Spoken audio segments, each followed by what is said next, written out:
about the Mueller report in the next few hours and days. Yeah, that's right. We should know something public, but the Mueller report. The FBI is investigating the Russian government's efforts to interfere in the 2016 presidential election. There is no evidence of a Trump-Russia collusion. The entire investigation is based off of a dirty, discredited dossier. Collusion with Russia. The collusion delusion. Mr. Mueller is highly conflicted. Robert Mueller, left in place to do his job, will find the truth. The witch hunt, as I call it, should never have taken place. It's a witch hunt. That's all it is. The phony witch hunt. Phony witch hunt. From ABC News headquarters, here is correspondent Aaron Katersky. Special counsel Robert Mueller's work is over. He concluded what has become known as the Russia investigation. A short while ago, he sent his report to Attorney General Bill Barr. It was hand-carried by a security officer from Mueller's office to the Justice Department. The White House was told at 4:40 p.m. Eastern Time, followed by notification of Congress. The first summary could come this weekend, but ultimately it will be up to the Attorney General to decide how much of the report is made public. After 2 years, 37 indictments, including 6 associates of President Trump. There will be no more indictments from the Mueller team, but there are related investigations elsewhere. We're going to begin tonight at the White House with ABC's Karen Travers. Has the president been given any hint, Karen, as to what's actually in the report? There is no indication, Aaron, that the president has any word of what is in this report from the special counsel, Robert Mueller. Sarah Sanders, the White House press secretary, said in a statement the White House had not received or been briefed on that report. But the White House was notified before Congress that the report had been handed over from Mueller to the Attorney General William Barr this afternoon. Sources tell us, Aaron, that the president's initial reaction to the news that that report was handed over is he's glad it's over. We know that Robert Mueller and his team looked extensively as to whether the president obstructed justice, but prosecutors were never able to interview him personally. The president instead answered questions from Robert Mueller and his team of investigators in writing, which he turned in last November.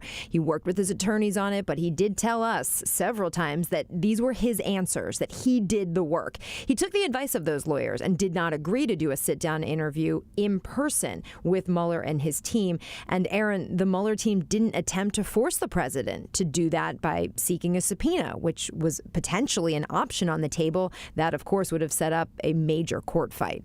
In fact, Bill Barr, the Attorney General, made mention that whatever Robert Mueller wanted to do, he was able to do. There were no such instances, Barr said in his letter to Congress, where Mueller could not pursue an avenue of investigation. ABC's Karen Travers with us from the White House.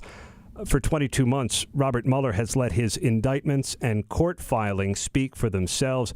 And they have told us a lot over the last 22 months. ABC's Terry Moran is with us now. Terry, 37 indictments, 7 guilty pleas. What portrait does all that paint?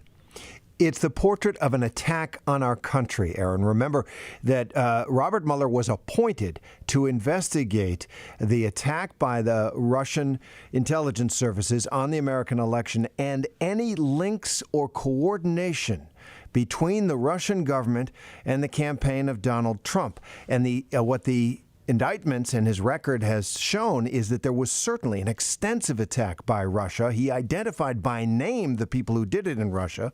What he hasn't done in any of the indictments is allege a campaign of coordination or linking between the Trump campaign and the Kremlin.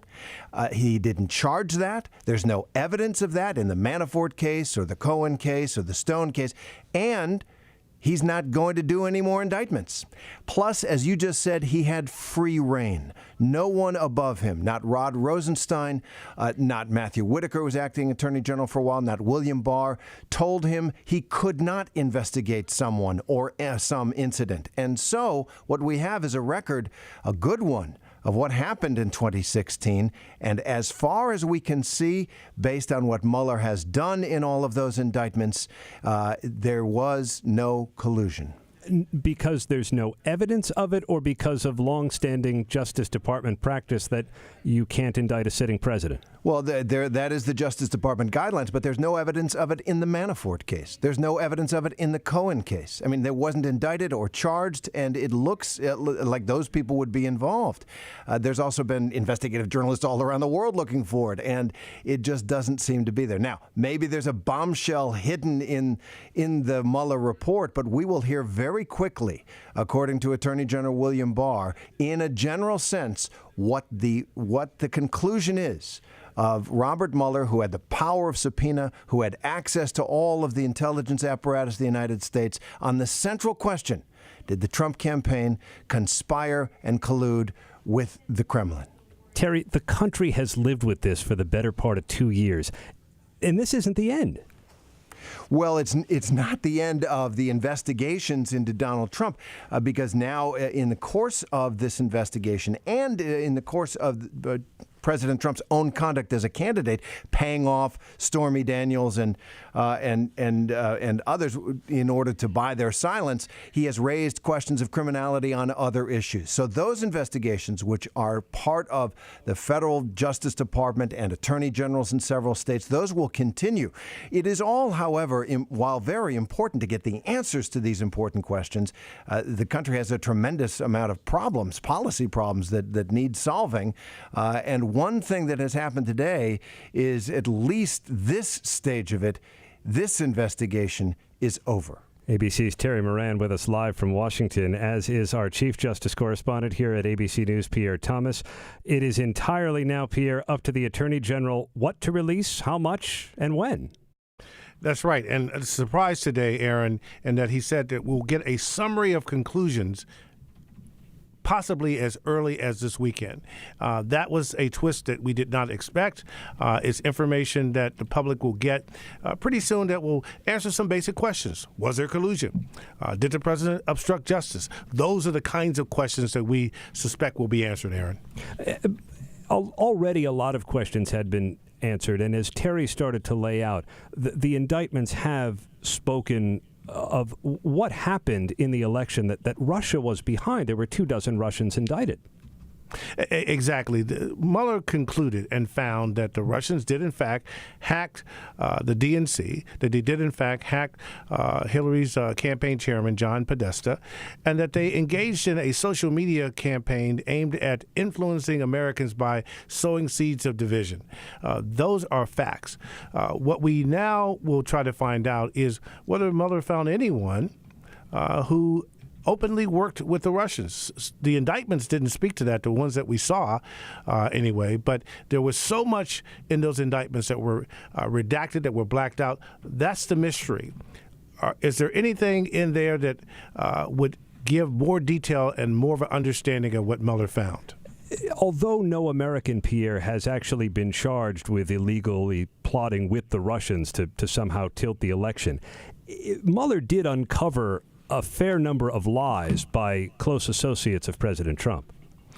He absolutely did. And we still don't have a great answer to this day why Michael Flynn, the National Security Advisor, decided to lie to the administration and to FBI investigators about his contact with the Russians. Perhaps we'll get an answer to that. And all the evidence so far in the cases that have been brought is held up, right? Every defendant who was not still awaiting trials pleaded guilty or was convicted. Absolutely. Bob Mueller, if not anything else, has been thorough.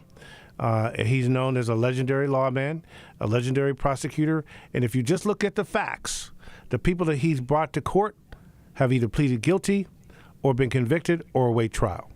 ABC's Pierre Thomas, our Chief Justice correspondent here at ABC News, as Robert Mueller's work comes to an end. Officially, he is still special counsel. We're waiting for word as to when that tenure will end, but we're told from a senior Justice Department official not to expect any more indictments coming from the special counsel team. There are still open investigations in the Southern District of New York. There are open investigations with attorneys general offices in New York and New Jersey and Maryland and Washington, D.C., to say nothing about all of the congressional investigations that are going to persist, perhaps through the remainder of President Trump's term. So even though this one cloud has lifted, and it has been a cloud over the administration since the beginning, it certainly is not over. And we're going to take you to Capitol Hill coming up in a moment. We will also talk to Ken Starr, independent counsel during President Clinton, and the differences between what he delivered to Congress and the report delivered today to Attorney General William Barr. Stay with us. I'm Aaron Katursky. You're listening to a special presentation from ABC News.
listening to an ABC News special, The Mueller Report. From ABC News headquarters, here is correspondent Aaron Katersky. After almost 2 years of work, Robert Mueller late today sent his final report to the Justice Department and Attorney General Bill Barr. Members of Congress anticipate a summary of principal conclusions as soon as this weekend, but that may not be enough. ABC's Mary Bruce covers Capitol Hill. She's with us now. Democrats, Mary, are already clamoring for the entire Mueller report to be made public. Democrats want this to be public. They want the full Mueller report, and they personally want the underlying evidence. Just Barr's summary is not going to cut it for Democrats. And Democrats are making very clear they're going to use every tool in their toolbox to get this information. That means subpoenas. It means possibly bringing up Mueller and Barr to testify. And it could mean a pretty long, protracted court battle if necessary. And you have both sides, Democrats and Republicans, saying that after tens of millions of taxpayer dollars were spent, that the American public deserve to see the results, that some kind of declassified version of this has to be made public. But in the meantime, while Democrats wait to get that information, while we wait for what inevitably will be a fair amount of back and forth to decide what can be released publicly, what can be given over to Congress, Democrats here, remember, they're plowing ahead. They are ramping up their own investigations of this administration, and there are many of them. These are sweeping, wide-ranging scores of investigations by more than a dozen committees here. The Hill moving ahead, even though Mueller is clearly wrapping up his work. And that all gets started at first with a potential Trump Tower Moscow deal in the spotlight with businessman Felix Sater. Yet he will be up on the Hill next week. This is exactly the case in point of how Democrats feel that they're not going to waste any time. Even though they are desperate to get to the bottom of the Mueller investigation and they want to see everything, they also feel it's really important that they do their own work here. And it's important to remember that the special counsel in Congress have very different mandates. Robert Mueller has been looking into issues surrounding questions of criminal activity. The Hill has a much more wide-ranging mandate. They are looking into questions of abuse of power, which is why so many of these investigations are so sweeping. They're not just looking into Russia and the question of collusion. They're looking into so many things. But Felix Sater is one of those people that the House Intelligence Committee has been wanting to question. He will be up here next week answering so many of those long-awaited questions. There's also an effort underway to get the president's tax returns. That's still active, right? Very active. Look, the tax returns, many Democrats will say, is the key to so many questions about the president's finances. Because when you look at that broad range of investigations up here, it's everything from conflicts of interest to questions about the president's business empire, to his family, to his business deals abroad. And tax returns, they hold the key to a lot of those other investigations. So yes, Congress and Democrats on the House side are moving forward with that, cautiously, but they are moving forward with that because they feel that that right now is critical. They're trying to build support and momentum behind that effort. ABC's Mary Bruce at the Capitol. Whatever is in the Mueller report, what a security officer hand-delivered from Mueller's team to the Justice Department was nothing like the 445-page treatise prepared by Ken Starr when he investigated President Clinton. Judge Starr joins us now by phone. Nothing like the boxes and boxes your team carried up to Capitol Hill. Yeah, and it's a far better regime. You know, prosecutors are to prosecute or not prosecute. They're not to be filing reports. But Congress changed all that in the independent counsel law. And then Congress wisely walked back from that 21-year experiment. And so we've had these regulations under which Bob Mueller was appointed. And when if people have been reading the regulations for these past 20 years or the past 2 years, they would see there's going to be no huge report. It just is not contemplated in the regulations. Now, having said that, Bill Barr is the Attorney General. He's got a whole lot of discretion on what the regulations that have been on the books, and these are not Republican regulations or Democratic regulations. These are regulations of the Justice Department that Janet Reno, under Bill Clinton, put in effect, and they've basically been unchanged. And so they've been there for the world to see that there's no Mueller report to go to Congress, period, full stop. Now, that doesn't mean information isn't going to go, and the Attorney General does have reporting obligations. But I think people, frankly, failed to do their homework in assuming that there was going to be something having been delivered, as it were, to the people from the summit of Mount Sinai. It just was never in the cards. And I've heard you say that you were surprised that the full contents of what you had investigated was sort of dumped before the public without any redactions. Is this a better way? Absolutely. Not only was I surprised, I was chagrined, dismayed, a little bit outraged, because the transmittal letter that we provided to the Congress, and again, we were required to submit a report to the Congress of the United States. It's one of the reasons that Justice Antonin Scalia, in his mighty opinion, railing against the independent counsel law, the law that's no longer with us, said this statute is acrid with the smell of impeachment. The executive branch should not be doing that work for the House of Representatives in preparing articles of impeachment. But that's what the whole regime called for. But yes, we did say in our transmittal letter, hey, this is very sensitive information, but it wasn't even, the materials were not even reviewed. It was just put on the relatively new internet at that time, sight unseen. So it was, and the rest, of course, is history. I think that was a misjudgment. But again, I believe what happened when Congress said, that's it, we don't want any more of these independent counsels appointed by judges filing these reports. And then Janet, with very thoughtful people around her, so this is not Republican, it happens to be during the Democratic administration of Bill Clinton, said, there's a better way. You know what that better way? It's the traditional time-honored way that the Justice Department doesn't go around issuing reports that savages people who then can't get their reputations back. We're speaking with Ken Starr, independent counsel, while Bill Clinton was president. And I wanted to, because you are one of the few people who knows this, what is it like to prepare a report like this? What have the last few days getting it ready and shaping it to deliver? What have those days been like for Robert Mueller? Be absolutely certain that every single word is absolutely right. I don't mean commas and semicolons, but that there is absolutely nothing that is being represented as fact that cannot be established essentially beyond the shadow of a doubt. Forget reasonable doubt. There can be no doubt whatsoever that what is said in that report is absolutely correct, and you can, as it were, take it to the bank. That's what they've been, I'm sure, very assiduous about. We've got to get it right. That's the message. And no margin for error. Yeah, the perfect game. Well, this would be the time to get it right. Finally, and we're speaking with Ken Starr, the former independent counsel who knows better than anybody what Robert Mueller's last few days and perhaps years have been like. In your estimation, are we likely to see criminal charges or maybe more appropriately, the declination to prosecute? How extensively might the public understand what cases the special counsel perhaps thought about making but could not have?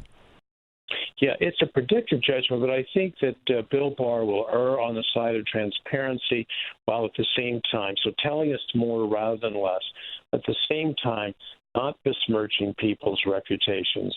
Prosecutors have a whole lot of power, so they shouldn't be calumnying people in the public domain, including public officials, if they're not going to indict.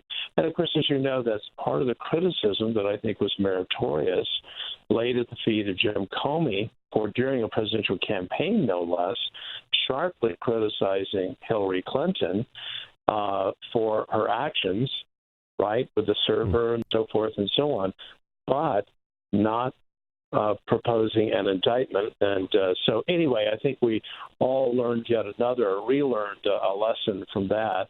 Jim Comey should not have done that, quite apart from a presidential election, because it represented a departure from Justice Department's traditional practices and procedures that are designed to do what? Protect the reputation and dignity of human beings. And that's a good thing. Judge Ken Starr, the independent counsel who investigated President Clinton. And coming up, we're going to talk to Ty Cobb, formerly President Trump's attorney, about the report delivered to the Justice Department today by Robert Mueller, where he disagrees with the president's assessment of Mueller's work and the choice for the attorney general. How much of this report should the public see?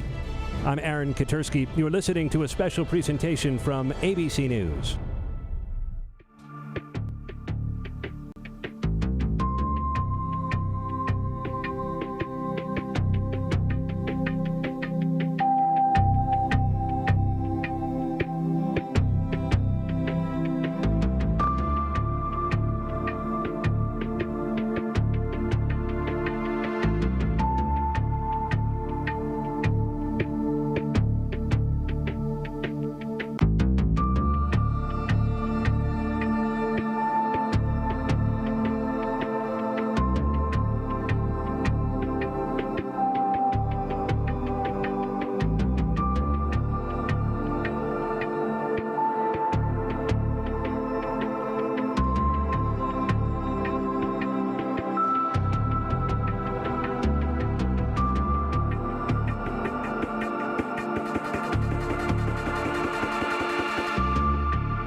You're listening to an ABC News special, The Mueller Report. From ABC News headquarters, here is correspondent Aaron Katersky. Special counsel Robert Mueller ended the Russia investigation late today when he delivered his final report to the Justice Department. Sources who have spoken to President Trump tonight told ABC News his initial reaction was, glad it's over. And Mueller's work was just getting started. Until May of 2018, Ty Cobb was part of the legal team defending the president. He's with us now. After 22 months, let's just start with your reaction to the investigation being over. Sure. Thanks for the opportunity to visit on this. I think this is, if you go back in history, 2 years is a sort of a common time frame, and there was certainly a lot of tangents here, many of which had nothing to do with Russian collusion, like the Manafort, most of the Manafort stuff, and other assorted prosecutions. So I think it's good that it's over. I think ideally that'll end at least a lot of the wild speculation that's been going on with regard to alleged collusion and as to other individuals associated with the White House. How much of it do you anticipate the public actually seeing? Well, it depends on the content of the report. If there's significant classified information in the report, or if there is materials that would be subject to executive privilege, or if there is content that is critical or adverse to uncharged individuals. Obviously, there are regulations that prohibit the Justice Department from making disclosures of that type. So I would anticipate that either they'll do if there is that type of information, they'll either do a redacted disclosure, or Barr will do a summary for Congress in whatever form he deems that is transparently, that is sufficient transparency, as he testified he would do. Do you anticipate, Ty, that we will see any criminal charges against President Trump? No. Because he can't be, or because there's nothing there? Well, I think it's a little bit of both. The Justice Department position of the Office of Legal Counsel in two opinions in the last 50 years have made very plain a sitting president cannot be indicted. So I don't think there'll be any charges. And then the issue of what is said about President Trump, how much is said, if anything, that'll be. It could be voluminous, or it could be short and sweet. But depending on the level of detail, a lot of those details would either be subject to claims of executive privilege, or perhaps other claims that are contrary to Justice Department rules, would prevent them from portraying unfavorably people who were not charged. We just heard a very muted statement from the president's current attorneys, Rudy Giuliani and Jay Sekulow, saying that they're pleased the report has been delivered. Attorney General Barr will determine the appropriate next steps. But is President Trump likely to be, we've seen him as he's been in recent days, combative over this, or is he prepared for anything, that there may well be a case to be made for obstruction or some other kind of legal proceeding eventually against him? I don't think he's concerned about a proceeding against him. I think he is. I think frankly he's delighted that this is over, quite likely. But when you say combative, I think he is a combatant, and he certainly, depending on how this proceeds, will certainly address either the findings or non-findings and the continued investigations going on in Congress, and wonder why they're continuing after Mueller has made his own findings after 2 years and $30 million. He had long called it a witch hunt. Again today, he called it a hoax. He questioned why Bob Mueller, who did not get any votes, had the audacity to be writing a report. Were those appropriate ways to handle this? Well, I'm not keyed up on the propriety of whatever the president does. He's the president, but at the same time, as you know, as I've made clear historically, you know, I don't share the view that it was a witch hunt or a hoax, but I do think Bob did his job honorably, and I think he did it in his characteristically deliberative and professional way. I'm sure he wishes it hadn't taken this long, but at the same time, I don't ascribe to the view that he's anything other than, you know, an honorable, diligent professional of supreme character. Ty Cobb, President Trump's former attorney. Robert Mueller submitted his report to the Attorney General without any additional indictments. He will summarize key findings for Congress and for the public as soon as this weekend. We're joined now by ABC's Chris Vlasto, who runs our investigative unit, hosts our podcast, The Investigation. Chris, however detailed this summary ends up being, are members of Congress going to accept its conclusions? Well, I think half of them, the Republicans, I think will, and the Democrats won't. They're going to go ask they want the full report and et cetera. And I predict there's going to be a big legal battle over that over the next 6 months.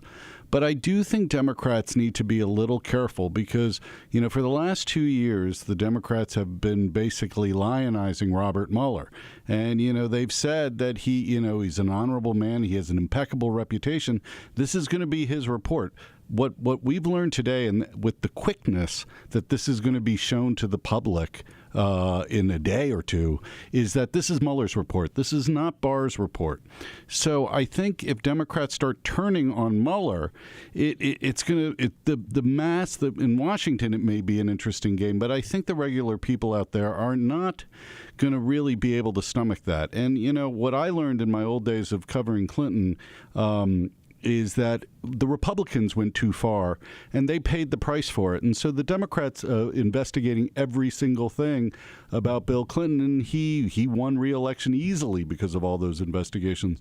And I do think Democrats need to be careful if they undermine what Bob Mueller did. Got to be tough, too. A Vietnam veteran, a prosecutor, former FBI director, highly regarded by politicians on both sides of the aisle. Chris Vlasto runs our investigative unit and hosts our podcast, The Investigation, which is going to be ramping up to dig into this on a more frequent basis. So we urge you to check that out. Coming up, we're going to get into the decision-making of the Attorney General, Bill Barr, because it is up to him how much of this report the public will actually see. And tonight, the clamor has already begun, especially among Democrats, for full disclosure. We'll see what Barr is prepared to do. I'm Aaron Katursky. You're listening to a special presentation from ABC News.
listening to an ABC News special, The Mueller Report. From ABC News headquarters, here is correspondent Aaron Katersky. Robert Mueller signaled late today his investigation is over. He submitted his findings to the Justice Department with no additional indictments. It is now up to Attorney General Bill Barr to decide how much of Mueller's report to make public. ABC News contributor John Cohen was in charge of counterintelligence for the Department of Homeland Security. He joins us now. John, should the public see at what its roots was a counterintelligence investigation? Yeah, the Attorney General has a real challenge in front of him right now. On the one hand, as we've heard earlier, there is a long-standing tradition within the Department of Justice that they will not publicly discuss details of an investigation when there is no indictment regarding an individual in that investigation. That said, this is a highly, highly unusual case. What Bob Mueller was investigating were circumstances surrounding an effort by a foreign government, an adversarial government, to interfere with and manipulate the results of our election. In many respects, what he's investigating is whether our entire electoral system has integrity. I think the public not providing adequate information will only cause the public to have more questions. Not providing adequate information will lead people to vote, will lead people to ask the question, does their vote count? Does our system have integrity? So, simply releasing a small amount of information probably is not going to answer those questions and is probably going to lead to more and more public debate. John, let me pull Royal Oakes, the ABC News legal analyst, into this conversation. Royal, the excuse or what Rod Rosenstein, the Deputy Attorney General, has said is you want to protect those who have not been indicted. Is it possible to do both, to protect the privacy of those people and also give the public what it may demand? Well, I think it is possible, Aaron, and the reason for that is there's some language in the regulations governing the special counsel and the attorney general. And the language says that whereas the report is pretty short and sweet, it'll explain prosecution or declination to prosecute decisions. And then it goes on to say that the attorney general will let the Congress know if he disagreed with the special counsel about issuing a subpoena or indicting somebody. And from what we're hearing, there weren't any disagreements. But now we come to the punchline. The Attorney General releases that which he believes is appropriate in the public interest. So he has broad discretion. He can release some or all of the report, and the report may be very voluminous. And if the Attorney General believes that the public interest heading includes concepts of impeachment, that which the Congress and the American public should know about, well, we may get a real earful through Attorney General William Barr because he knows he's going to be second-guessed. Not only will the Democrats with the subpoena power in the House of Representatives be issuing requests for information, but the public will be clamoring.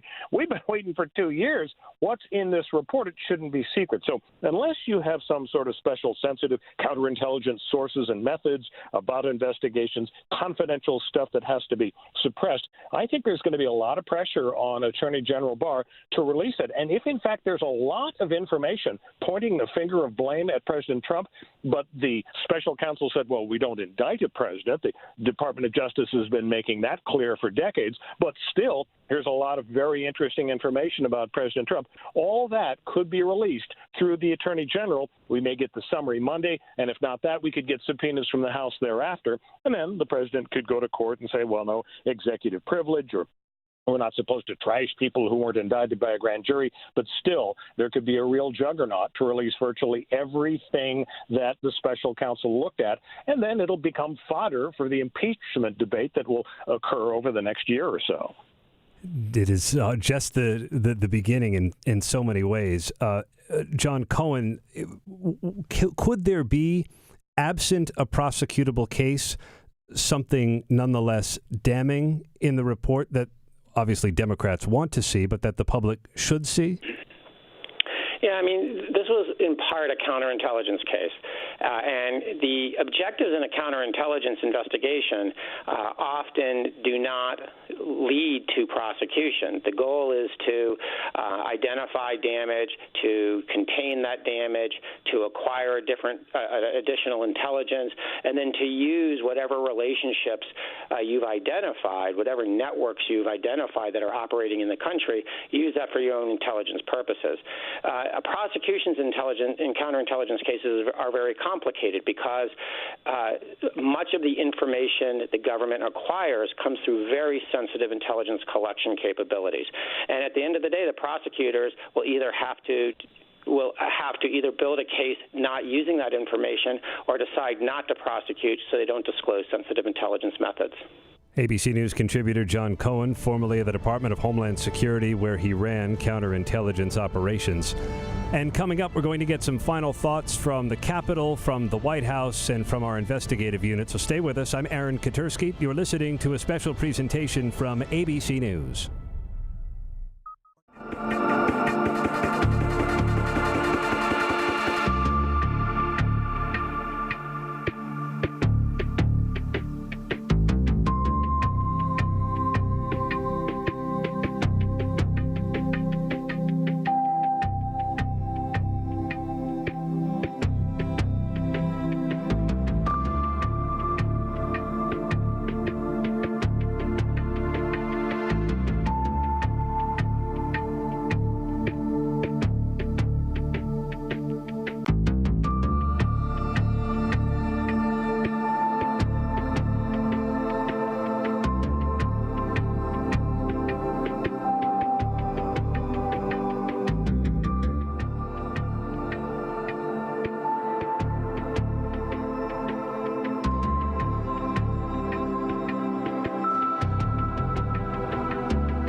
listening to an ABC News special, The Mueller Report.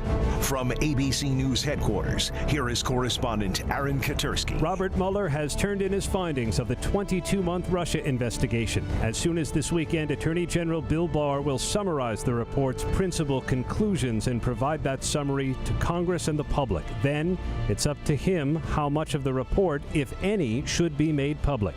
ABC's Chris Vlasto runs our investigative unit. In many ways, Chris, this marks the end of the beginning. Oh, absolutely. And I think the congressional investigations, I talked about this before, is going to be fertile ground. I mean, the tax returns, the subpoena fights over security clearances of Jared Kushner. I mean, none of that was in the purview of Robert Mueller. So, I mean, people can't lose sight of that fact. And everyone can't forget Michael Cohen, the Southern District of New York's investigation into him. The documents that came out, was it this past week, were heavily redacted, which suggested that the investigation of that is still open, which does, and individual number one was the President of the United States. So, I mean, in all this wave now of Bob Mueller and whether it's going to be a vindication for the President or not, and there's no obstruction or no collusion, these other investigations are real, and the Southern District of New York is very real. And so I do think the president needs to worry about that. Chris Vlasto runs our investigative unit and hosts The Investigation, the ABC News podcast. President Trump, ever since Robert Mueller began his work, has issued a steady drumbeat of outrage about the investigation. ABC's Karen Travers is at the White House. How is the president going to deal now? Well, the president is said to be glad that this portion of the investigation is over now that Robert Mueller has turned over this report. Aaron, he's spending the weekend in Florida. His White House lawyers are there, his top communication staff. He doesn't have any public events, so we're not expecting to see him until he comes back to Washington. But I think you can expect there will be some tweets over the weekend. And it's going to be interesting to see now if he pivots from describing this investigation as a witch hunt, presidential harassment, and questioning the credibility of Robert Mueller and his team of investigators. Does that change when the president sees what is in the report? We'll see. ABC's Karen Travers from the White House. What happens next, in large part, is up to members of Congress. ABC's Lana Zak covers the Capitol. Lana. That's right, Aaron. The big question for us now, how much will the public see? And how will Republicans and Democrats pick and choose what they see in the report as vindication of their pre-existing positions? Republicans are already expressing a sense of relief that it's over, even a sense of vindication for some of them. And for them, they want to see the report made public because they feel it will put an end to the cloud hanging over the Trump administration. But for Democrats, that's where they seem to depart. They see it as more of a starting point, with House Judiciary Committee Chairman Jerry Nadler not yet ruling out congressional testimony by special counsel Robert Mueller and potentially even A.G. Barr. Robert Mueller, a name that will forever be in the American history books, even as more work, more decisions yet to come. Thanks for joining us. I'm Aaron Katursky. You've been listening to a special presentation from ABC News.